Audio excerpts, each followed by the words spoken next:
Welcome to the Brandy Show, Conversations with. The idea for this type of show came from the very concept of podcasts. They're available to anyone at any time since they stay posted on the internet portal indefinitely. Podcasts that are time sensitive, that deal with issues of the day are fine, but after a month or so, they can be out of date. Taking advantage of the technology, it made sense to me to create a program podcast that would last. It's as current the day it is posted to 6 months or a year from now. So I hope you like our series Conversations with. Thanks for stopping by. Today's conversation is with John and Peter Ginopolis. For over 40 years, these brothers have run a restaurant/gathering place that has become a go-to destination for athletes, celebrities, and thousands of Michigan residents. It's called Ginopolis. The corner of Middlebelt and 12 Mile Road has been home since 1982. Sadly, in 2019, John and Peter are closing the doors. The business has changed. They're getting older, and they've had their run. But oh my, what stories of Detroit have originated within the walls of Ginopolis. I mean, let's be honest. Wouldn't you be interested to know how the pictures of Elizabeth Taylor, Bob Hope, Muhammad Ali, Telly Savalas, Frank Sinatra, Sparky Anderson, Chuck Daly, Jack Morris, and Wayne Gretzky, and countless others adorn the walls of this place in Farmington Hills, Michigan? Well, let's find out. Here's my conversation with John and Peter Ginopolis. After 40 years, the Ginopolis restaurant, on the grill, whatever you guys call this place, you're done. John and Peter Ginopolis. John, what made the decision for you guys to kind of call it quits? Well, it's bittersweet, Jimmy. I don't know. It's, I'm 77. Things have changed. I mean, it's just completely different. The restaurant business for me is completely different than it was back in the day when we all remember it. But I think there's a time for everybody to call it quits. And for me, it was time. We had a great fun here. We had a lot of fun here. We met so many wonderful, wonderful people that without the restaurant business, we would have never have met. I mean, we got a list of them, and you know the list of people. And without this business, we'd have never met those people. Peter, did you and Johnny know the restaurant business was going to be my career when you were young? Yeah, I did. I wanted to do this my whole life. And I think Johnny the same way because he was raised in it. I went to work at Ford Motor Car Company. I worked there. I worked for the Illages when they had 6 Little Caesars, making pizzas and delivering. And now they got like 10 million of them. When did you guys get this location at 12 Mile and Middlebelt? I think it was 1978 is when we looked at it. We bought it. It was, in 78, because we had a place on Telegraph and Schoolcraft that we bought in 1967. And before that, I was at the Topper Restaurant in Dearborn, which is a big Ford Motor hangout there. And in 67, Detroit News had a Detroit Favorite Bartender Contest. And it turned into a 4-week deal. And it turned out to be a big thing. And I happened to slip in, and I won it. Well, you were on J.P. McCarthy's Focus as the world's greatest bartender? Is that the deal? Favorite bartender. I was. J.P. McCarthy had me on his Focus show. I was on the Bill Kennedy show. Remember Bill Kennedy? Names from the past. Yep, I was on his show, and it was a lot of fun. And that kind of spearheaded our career in the restaurant business. From there, we bought the place on Telegraph. And Peter, when did you come into the fold, as it were, as a full-blown, okay, we're running this thing together? Well, in 1967, when we bought, called Capreros at the time, we named it Ginopolis Capreros. But I came in there right then, and somebody asked me if they could have a Labatt's. I asked them, how do you mix a Labatt's? That's how much I knew about the bar business. Well, that's why you didn't get to be the world's most favorite bartender. You got that one right. I left that for my brother. When did you guys and why did you guys say Detroit was going to be our spot? It was because it was hometown? I mean, because let's face it, Detroit in the middle 60s, riots, things weren't exactly wonderful around here, Peter. Yeah, well, I was in the National Guard, so I saw it, from firsthand. And no, we were out in the suburbs, which was a little different, and we just worked hard at our restaurant on Telegraph there in Redford, and the rest is history. Well, he says we're in the suburbs, and we were in Redford on Telegraph, and the property behind us, the garages of the houses behind us were in Redford, and the homes were in Detroit. And they called that whole neighborhood back there Copper Canyon. That's where all the police lived, because that's the furthest point in Detroit that they could live. And they had to live in Detroit back then, the fire and the police. So that was called Copper Canyon. So we were basically on the edge of Detroit. When did the theme of this restaurant come together? Because if you look at the theme, and there are celebrities all over the wall, great national celebrities, sports stars. Did you guys head in that direction? Is that the way you wanted this restaurant bar to go? No, you know what? I started hanging out at a lot of single places, and I got to meet a lot of them. And when we opened up this place, they came over. We had the little house on the corner here. It was Oba's at the time. And I was working it, and, a lot of hockey players, football players, and that, I would hang out in the restaurant, or the other bars, put it that way. The single scene was in then. And we just had a lot of fun, and they came in, and it just developed to be a hot spot. Even the little place was a hot spot. And then we built this place, and that was the start of it, put it that way. What was it like, John, you old married man that you are, to have the Playboy magazine say, this Ginopolis restaurant is the single spot to be? I mean, that had to be high cotton indeed. Very simple. Very simple. I worked days. I was out of here. Back then, your night business did not start till like 9, 10 o'clock at night. Well, I was here all day, and I was home already. I was in bed at 10 o'clock at night. And Pete was working the night shift. He was here with all the swingers and shooters and all that, and I was home. You know what? There are those of us out there who might say, that's an excuse. Nice try. Hey, listen, let me tell you, 54 years I've been married, yeah. 54. My 25th wedding anniversary, I took my wife to Greece. For our 50th, I went and picked her up. That's a great story. So Peter, you are the nighttime guy. You should get the credit rather for being the best singles bar in Detroit. Well, I'll tell you one thing right now. I told Sparky Anderson, I said, Sparky, I'm the one that created the World Series in '84. You know that. How did you do that? Sparky looked at me and said, what? I said, your players were in my place every night drinking Metaxa with me. So when they went on the field, they were loaded. They were loaded ready to go and hit them home runs like they did. You guys have done such a great job of building this business, but the names are legendary. They're iconic that have come in here, and you have rubbed shoulders with some amazing people. The world of entertainment, let's just go there. Telly Savalas. Johnny, how did Telly Savalas come about? Telly Savalas, well, I met Telly Savalas. First of all, we met him in Vegas, and then I used to play in a golf tournament in Palm Springs called the Hellenic Golf Classic. And Telly Savalas was, and then they changed the name to the Telly Savalas Golf Tournament. And I got to know Telly Savalas pretty well in Palm Springs, played golf with him. I still have a $20 bill signed by him, which aggravated the hell out of him. I mean, no, I'm serious. Yeah. I out-snookered him. But he was a great guy. In fact, my dad and my brother and I were in Vegas one night, and he was there, and he was very cordial to my father. And he's just, and then I got to know him after that. But he was a great guy. Great guy. Talk about entertainment, and then there's Bob Hope, and then there's Elizabeth Taylor.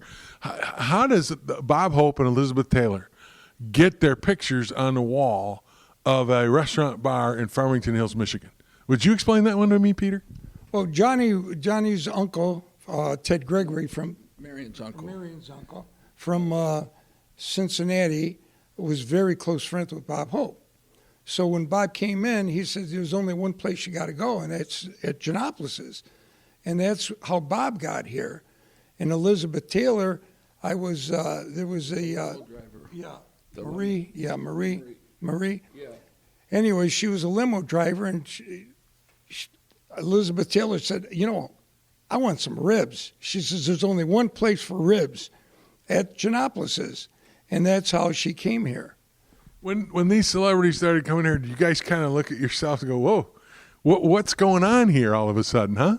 Well, like with Bob Hope, I remember my uncle calling me up. He said, Bob Hope's coming to Detroit. He's landing this afternoon. He says, I want you to go there, and I want you to, tell him you're my nephew and all this stuff, and tell him you come in the restaurant that night. And I says, Uncle Ted, I can't do it. How am I going to go there to Bob Hope? And I'm just a little saloon keeper here. He says, well, if you can't handle it, I'm flying in. He flew in, and Bob Hope was playing at the Premier Center on the east side. And sure as hell, man, we went into the dressing room, and Bob Hope and my uncle, he was very, very close with him. He was not an acquaintance. He was very close with him. And after the show, got him in a limo, brought him all the way back here, and he was out on the dance floor dancing up a storm and having a great time. And he was here 3 times after that. He was there with his wife, Dolores, and he enjoyed it. He enjoyed it. Working nights, Peter, you got to probably see more of this than maybe Johnny did. At least Johnny alludes to that. Do I have to tell you everything? You don't have to tell me everything, but give me the juicy stuff. This is podcast, so it's kind of like cable. I'm going to tell you something. I really had good experience with a lot of them. I mean, it was so exciting. They'd walk in, and you asked my brother, how did it feel meeting a celebrity? You know what? Most of them were very down to earth. And we became friends with a lot of them after they left here. And we kept in contact with them. One of the guys that was like that, and I know I heard Johnny talk about it, was Sinatra. John, you talk about, what am I doing out here in Palm Springs, and I'm hanging out in Frank Sinatra's house? What happened? First, how we met Sinatra is through Jilly Rizzo. Pete became good friends with Jilly Rizzo, who was Sinatra. Nothing got to Sinatra without going through Jilly. Okay, so Sinatra came to town, and we were hanging out with Jilly and that, and we were at Pine Knob. I remember this. We're sitting in a seat, and Gus Pantelli went up to Pete, and he says, the old man wants to go out to dinner. So where do we take him? Well, back then we didn't have a place here, so we took him to another restaurant. And so I can't think of the name of it right now.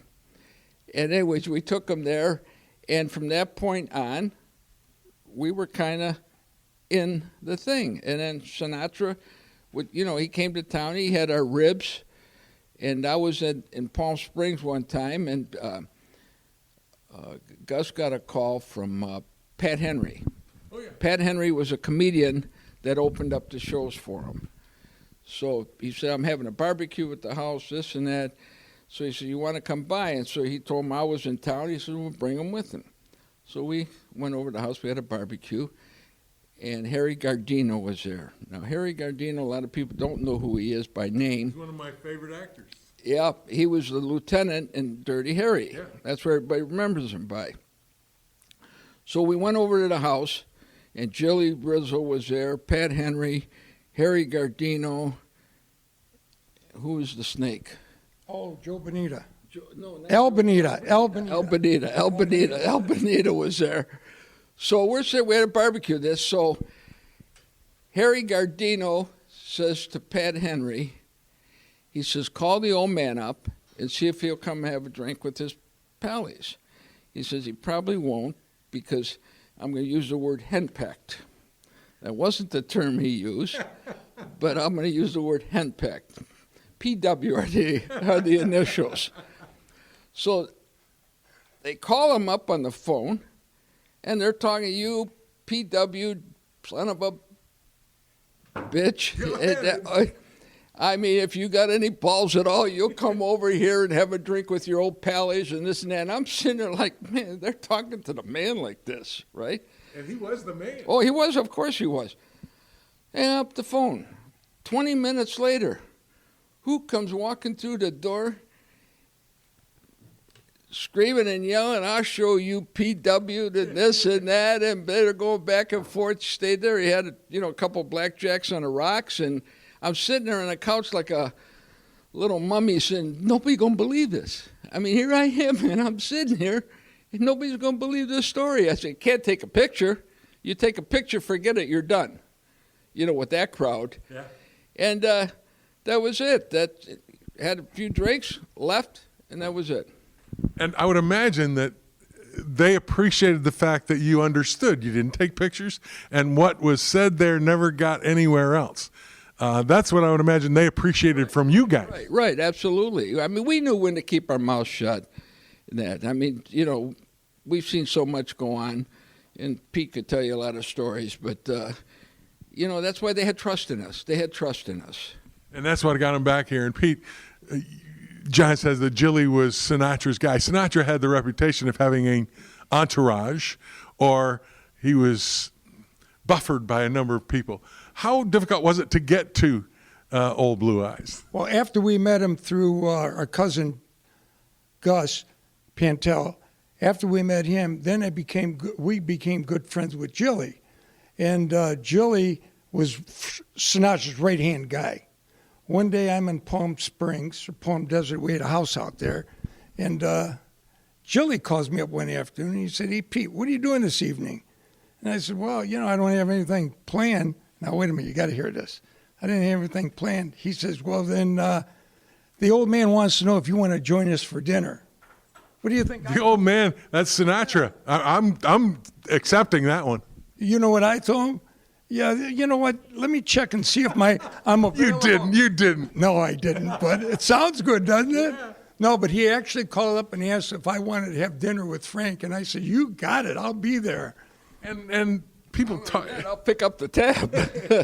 But the other thing is that you talk about that in that setting, he was just a normal guy. The legend of Sinatra, if you will, is not necessarily the real Sinatra, is it? One time we're out having dinner, okay? There's like 4 or 5 of us at the table. So we're all telling stories, and I'm going to tell you what kind of guy he was. He listened. I mean, you couldn't top his stories if you had one. Well, I was telling a story, and he stopped me right at the beginning, and he says, Pete, I'm going to tell you right now, don't leave one little bit out of that story because I want to hear it all. And he kept saying, then what happened? Then what happened? That had to be so much. I was going to say, I knew you were going to tell me the story, but that had to be so much fun for you. Oh, he was like one of the guys. I mean, we were like with him being one of the guys. I mean, you got the legend there, and he didn't make you feel like that. He was very comfortable. But you know what? It comes with how you meet a person and then how they accept you. Well, like Johnny was saying, we had trust, and that went a long way with everybody. Of all of those celebrity types that come in, we'll get to the sports guys later, how you shepherded the Detroit Pistons to NBA championships. But of all those celebrity Hollywood types, does one stick out as being one of those people that you go, that guy, I'm glad that he chose us to, or she chose us to be a friend and be a part of this? Well, you know what? There's more than one, but I think you're talking about athletes. Muhammad Ali was just absolutely unbelievable in here. I mean, he would go around and shake hands with everybody before they even came up to the table. The babies, he would hug them and kiss the babies and that. He was just fantastic. How did you get to meet Muhammad? Well, Tom Sluter, who was his agent at the time, was good friends of ours. And he said, I'm getting him confused already. Muhammad Ali was coming in town, and so he came here for dinner. And what a genuine, I told every athlete that there's one guy you patron yourself after, and you know who that is? Muhammad Ali. He don't refuse an autograph. He did not refuse an autograph. He was in here one evening, He was getting ready to leave, and somebody asked him for an autograph. He wound up sitting at the back table. We had at least 300 or 400 people in here. There was a line for him to sign autograph. He signed everybody an autograph that wanted one. And before he left, he said, Pete, he said, does everybody have an autograph that has one? Because I'm getting ready to leave. That's the kind of class he was. He was bigger than life, and yet he was also one of the most gracious guys I think I've ever met. Well, he was, and I'll tell you what happened. One night he was in here on a Saturday night, and the Detroit Pistons were playing the Bulls in a playoff game on Sunday. Now, we had season tickets, front row behind the visitors' bench. So we sitting at the table with them throughout the night and this and that. And so finally, I don't know what made me even ask him. I says, would you like to go to the Pistons game tomorrow? They're playing the Bulls. He said, yeah. Now, did you know what you were getting into? You're going to walk into a game with Muhammad Ali. You got to be shitting me, man. I said, he said yes, right? So I tell Pete, I said, Pete, he's going to the game with us, man. So we picked him up at the hotel, and this Tom Sluter was there with us. And it wouldn't have really happened, without Tom Sluter. But it happened, and now we're all together. We took him in the limo. Well, tell me what Chuck said first at that dinner. He said, you're coming to the game tomorrow. Make sure you guys come in early before the game. Now, you don't go in the locker room before a game. Period. This was Chuck Daly? Yeah. This was a playoff game. Okay. This is playoff, Chicago Bulls. So Pete's right. So there, I took him. We went in the locker room. I mean, I'm telling you right now, Isaiah Thomas, John Sally, everyone stood at attention. Dennis Rodman, Vinnie John. They couldn't believe it. Muhammad Ali was there. I mean, it was a big thrill to them. And he pulled one of these levitating tricks that he does, where you think he's off of the ground. And I'm telling you something. I mean, it looked like he was off the ground. Make a long story short, these guys absolutely went nuts when they saw him. He introduced all the Pistons and everything, and we came back, went to the seats. It wasn't 5 minutes, and everybody in the arena realizes that Muhammad Ali is at the game. It was pandemonium. I mean, they had to get security guards. Everybody was over there. And they just had to keep the crowds away. And like Pete said, I mean, he already had a bunch of autographs signed. All he had to do is just pull them out of his pocket. I mean, that's the kind of guy he was. He signed them before he even got to the game. And he was so great at the game. He was so cordial to everybody. And in the car on the way home, he was telling jokes. And he was still, his speech was a little slow and everything. But he was fantastic. You talked about Sparky a little bit earlier, and you talked about Muhammad Ali and the Pistons. Chuck Daly comes to mind, as Chuck was a regular, almost a family member here at Ginopolis. What a great guy. And again, another normal, everyday guy that turns out to be extraordinary as a coach. Peter, tell us a little bit about Chuck Daly and the kind of guy he was and why Ginopolis kind of fit right into his wheelhouse. Well, Chuck, I think I was one of the first ones to meet Chuck. Stan Novick, remember Stan? He was a scout for the Pistons.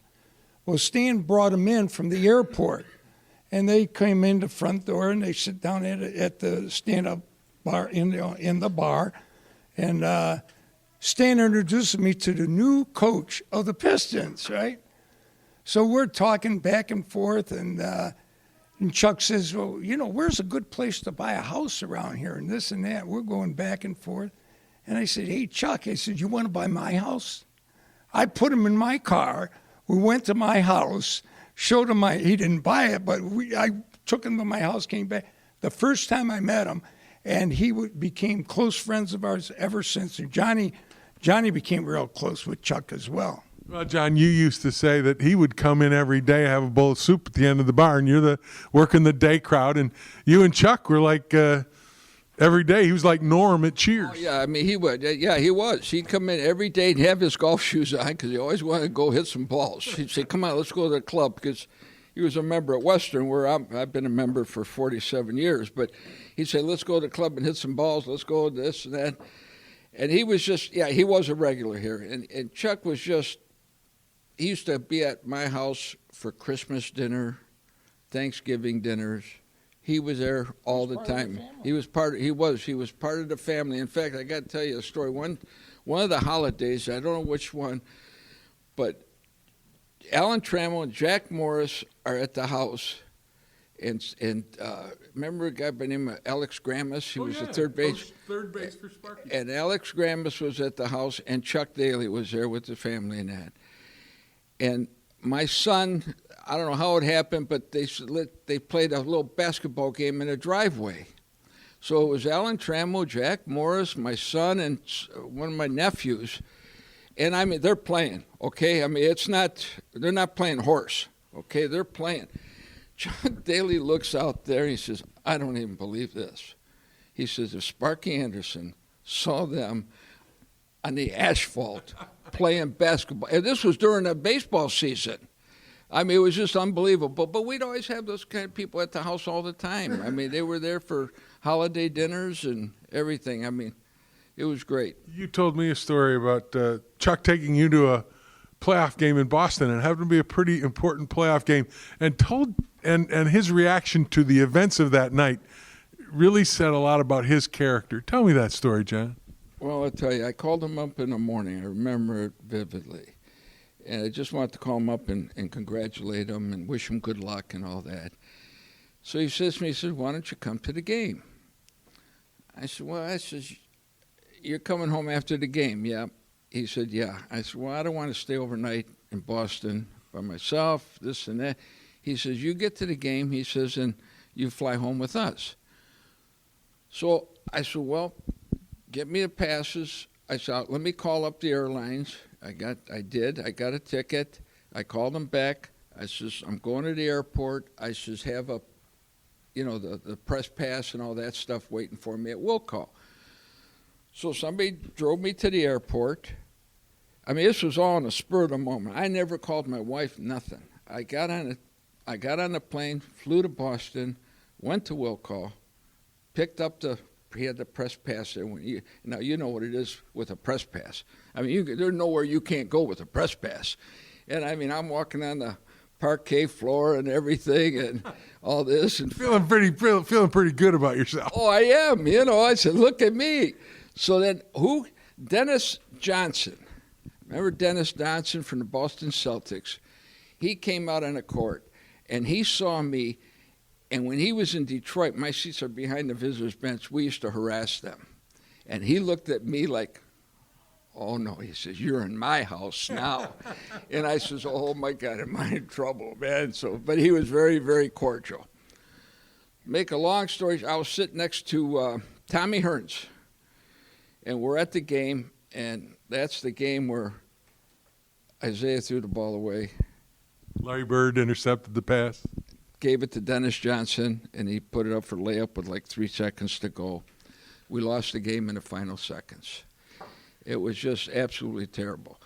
So I went in the back there, and I didn't go in the locker room. This is the first time I wouldn't go in the locker because there's no way. I mean, I'm not a rocket scientist, but I'm a smart little Greek boy that knows you don't go in the locker room of a team that loses a game like that. And that was an important game. So I'm waiting outside for them to come out.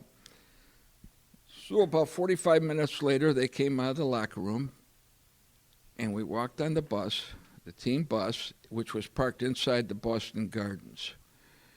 And we pulled out, and as we pulled out, I mean, I'll bet you there had to have been 200 people out there. Pistons, Lambeer, you suck. Pistons suck. I mean, they were throwing shit at the bus and everything. And so finally, we pulled out, got to the airport, got on a plane. Now, Pistons didn't own a plane back then. This was chartered. So we got on the plane. I turned to Dick Versace and Ronnie Rusty. I'll never forget it. I said, I'm sitting next to you guys. So I was just getting in a row, and Chuck was walking by. Now, Chuck has never said a word to me. We walked by, and he looked at me. He said, sit over here with me. So that's the last place I really wanted to be, honest to God. I just didn't want to. It was horrible. I mean, the mood was just terrible. So I sat down in a window seat, and he sat on the aisle seat. Never said anything. So finally, during the flight, Isaiah came over. And he says, Coach, he says, something to this effect, I should have called a timeout, or to that effect.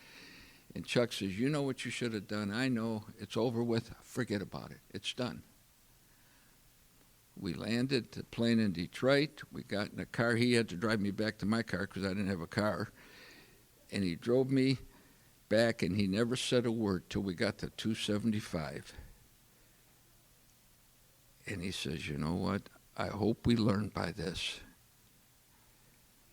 And that was it. I mean, that was it. He just didn't talk about it, nothing. And we got here, and we each got in our car and went home. And, I mean, I think I took it, well, he took it bad. But after he told me, probably that was the greatest thing that happened to them. That made them the team that they were the following year.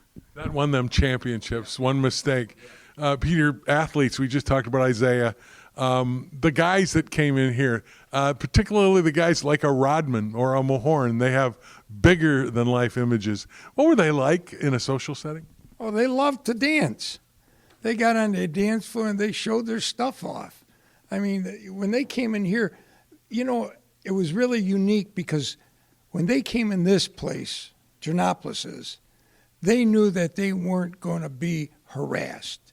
And that's why we created a great reputation that the celebrities can come in here and not be bothered or harassed. The key word here, I think, is what we talked about before, trust.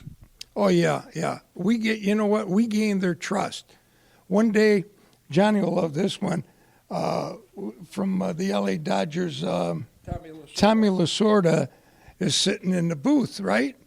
And he's sitting there, and, the place is packed and everything.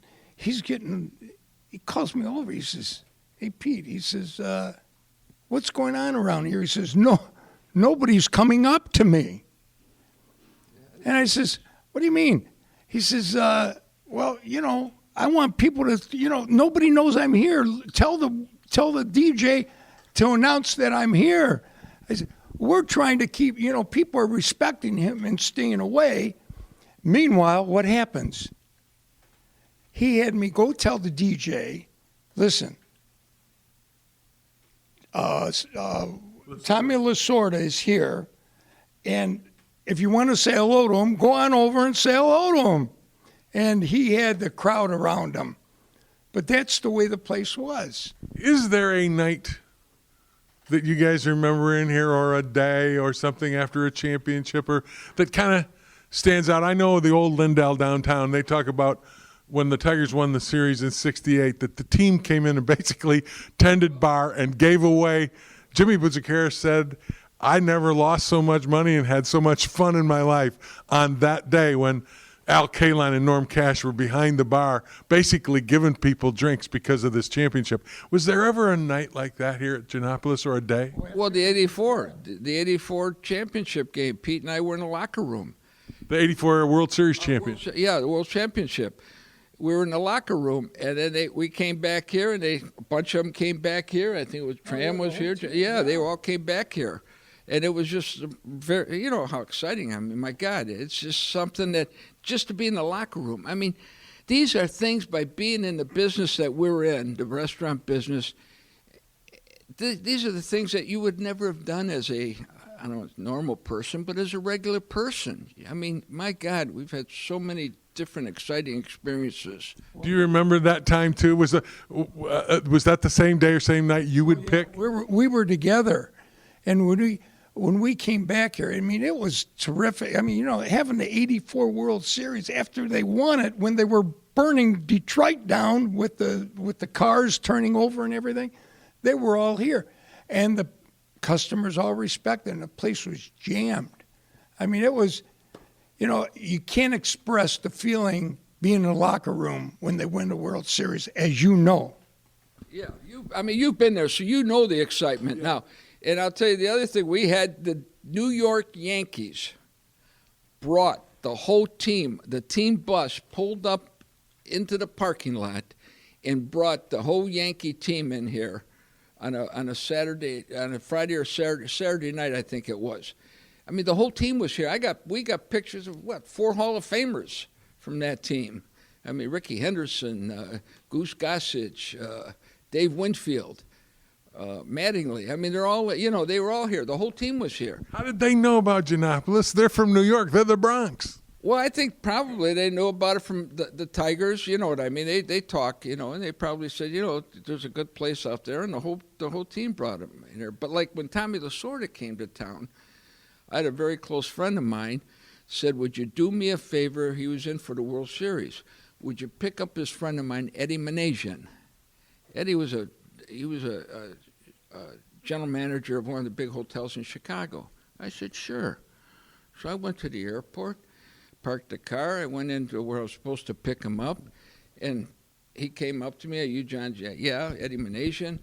He says, "Can you wait a few minutes?" He says, "I got a friend of mine that's coming in from L.A."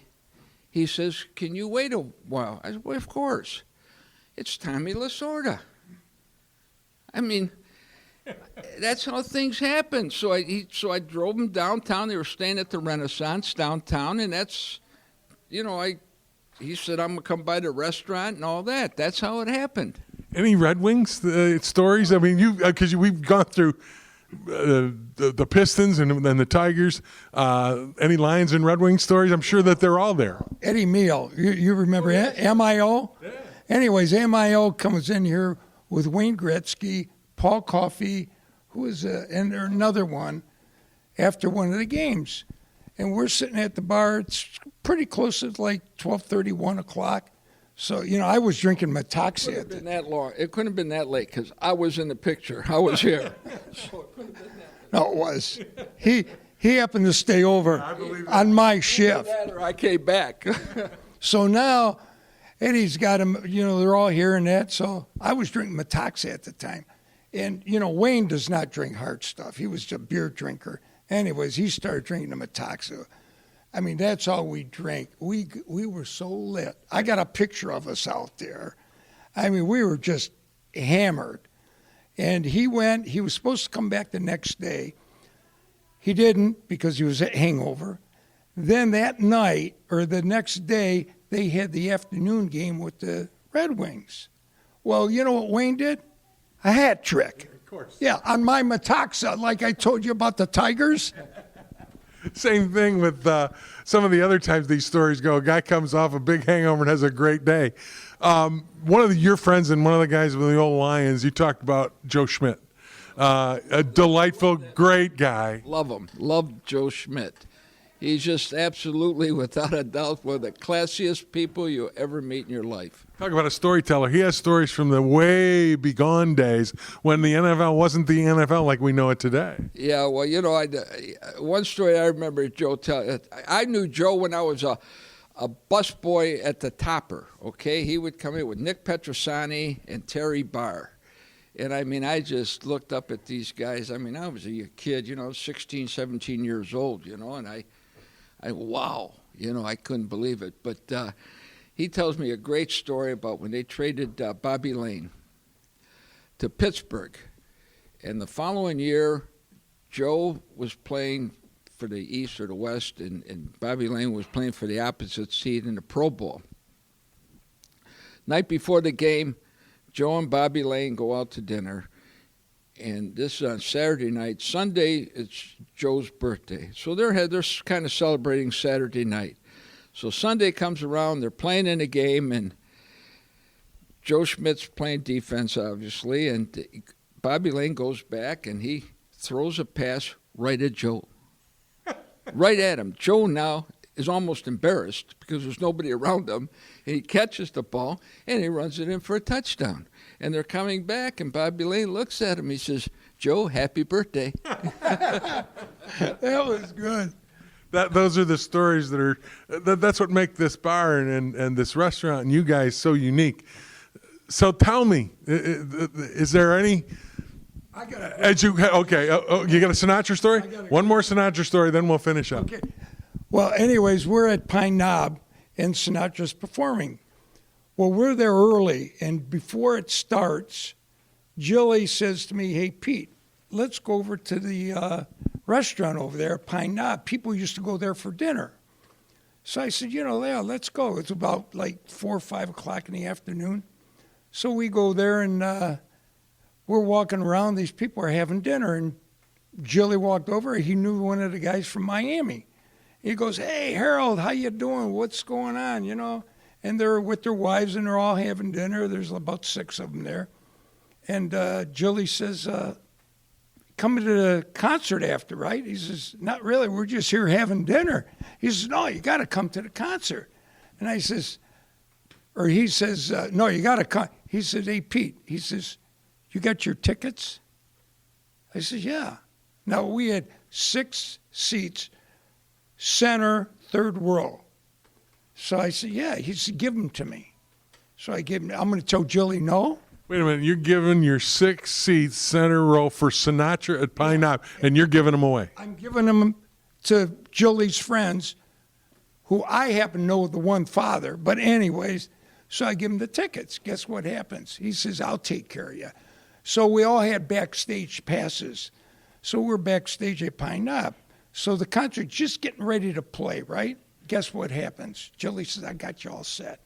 Put 6 chairs right on stage. I'm sitting on stage watching Sinatra 6 feet away from me, winking at me, singing. Now, how good does that get? It doesn't get any better than that. I told Jilly, I said, "You can have my tickets anytime you want." After all these years, give me that last comment, that last thing about this was a pretty good way to go, John. Start with you. Well, there's no better way. I mean, I just couldn't think of a better life that I've had in the restaurant business, as great of a life that I've had. It's just not the restaurant business, okay? My family was involved in the community and in charities. I mean, my wife, if I was to have a legacy with my family, because other than my family, I don't care, but my legacy to my family is the two, we have $5 million endowments at Children's Hospital that we raised from golf tournaments and different events for Children's Hospital. To me, that is just as important as, what we've accomplished in the restaurant business, if not more.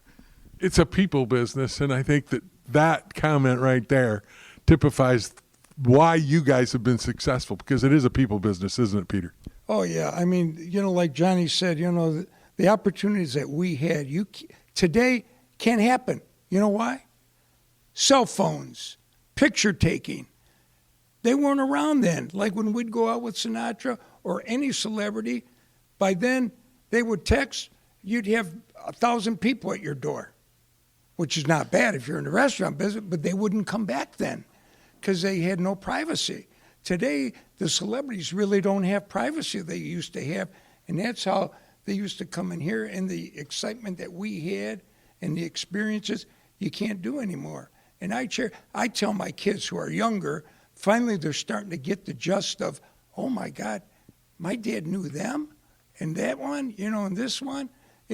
I mean, think about it.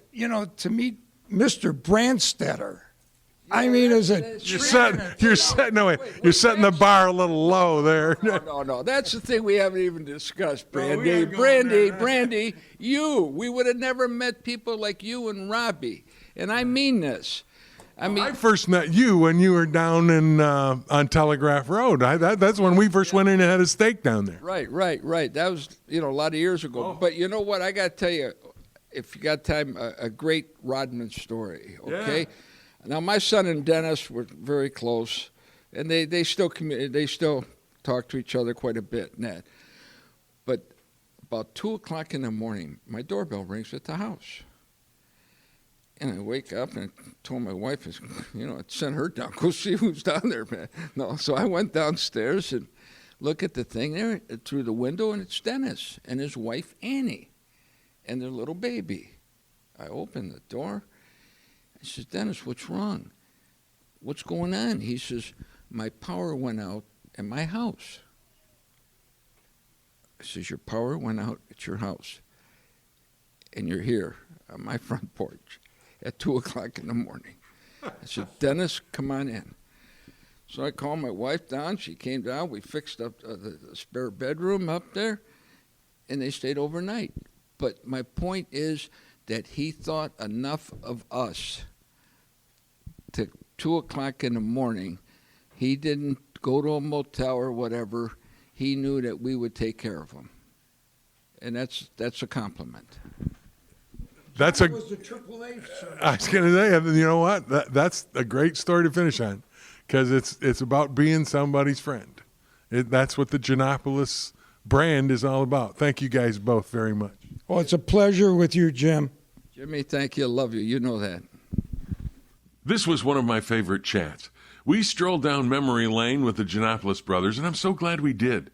We never want to lose that connection with our past, that connection with the people that made history, not just in Detroit, but in the country. And a lot of that history had its origins right there at 12 Mile and Middlebelt in Farmington Hills, Michigan, at Ginopolis. Gone now, but boy, never forgotten. Thanks so much, Johnny and Peter Ginopolis.